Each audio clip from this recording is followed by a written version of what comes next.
It was Straightsmile Solutions, straightsmilesolutions.com, and today we're gonna go more advanced. We're gonna dive into what's better, braces or Invisalign or some other brand of clear aligners to fix a class 3 bite in a male teen, but it could be female teen too. I have a lot of other content. I'm gonna mention some keywords because I'd actually like for you to watch those content first because I'm not going to reiterate things that I already talked about. And or if you've already done our Straightwire course and or our phase 1 course, which are available at straightsmilesolutions.com. By the way, price point is between $40 and $44 per CE unit. Very, very affordable on demand. You have a year to finish.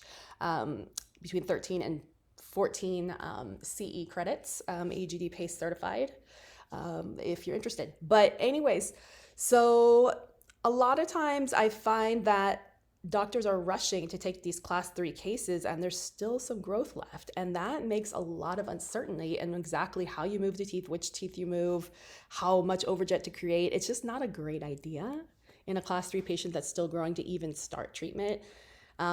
Let's go over the risks in that and let's go over how to tell. And again, please look at all my content I have on CEFs, that I have on class 3, that I have on treating class 3s in adults, class 3s in teens, class 3s in kids, elastics, jaw surgery, sequential distalization, protraction face mask, so many options that you have to fix class 3, lower incisor extraction, lower premolar extraction.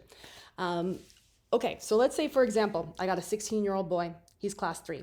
We take a CEF, we run the numbers. I usually do Steiner, we look at the SNA, we look at the SNGOGN. Okay, we got numbers, definitely mandibular prognathic, not maxillary deficient.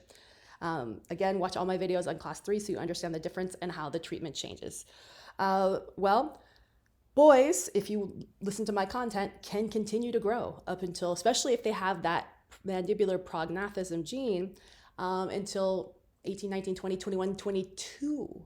So you can't go by age. You need to do a hand wrist x-ray and or take serial cephalometric x-rays, even better if you can do both. A serial cephalometric x-ray, I have content on that in my CEF channel, but you can take one a year later, take one a year after that. And if you see the SNB and the SNGOGN are stable or whatever points you choose to use, those are the ones I choose to use, then you're good. You know, they didn't change at all. Okay, well, he's not growing. So great, we can go ahead and start. In that case, what do we want to do? Braces or Invisalign clear aligners? I don't really care. If they're done growing, you can do whatever you want. You want to do braces, take out lower premolars. You want to do braces, do lower IPR. You want to do braces, do elastics. You want to do braces, do IPR. Fine, great. You want to do Invisalign, you can do all that stuff plus sequential distalization. If you take out your lower 8s. All those are still an option with Invisalign. Some other brands of clear aligners, there might be fewer options. Great, both work for me in that case. If he's still growing and you just, mom's pressuring you, we got to get started, I'm losing my insurance. He's 16, he's going off to college. Sometimes you can't wait till 18 or 19 to start. It just doesn't work. Having braces in college is a pain in the rear. If you listen to a lot of my videos, I started my braces senior year. That was the stupidest thing ever. I don't know why my parents did that, but they did. So then I had to go find another orthodontist when I moved states, and it was a hassle. It ended up costing my family twice as much. So dumb idea. Unless you know you're staying home and going to junior college, don't take the risk.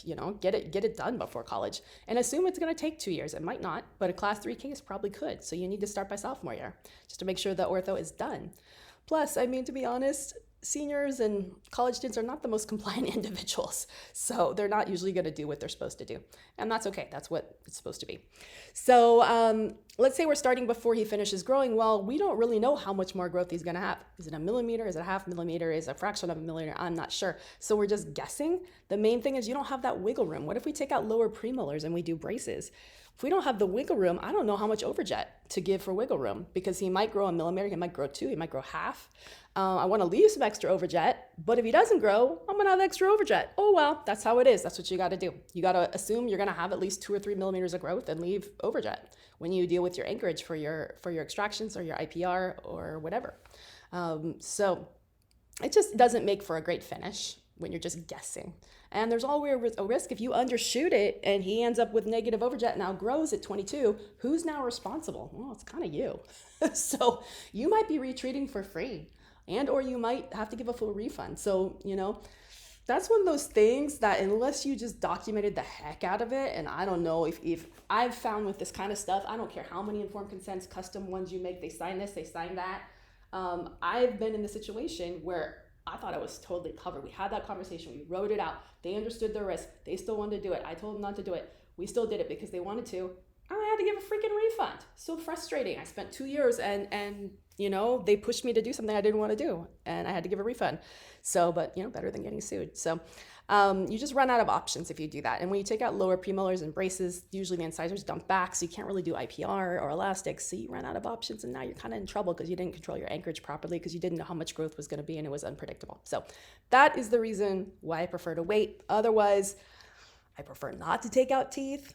At least if you do the Invisalign, you have 5 years to finish. So if he gets started and he needs to reboot 3-4 years down the line, that's great. He just has to do it with you, or you can transfer the case to someone else. Obviously, they're gonna have to pay someone else to do it. But those are the options. I would put that in the contract. All right, thanks so much.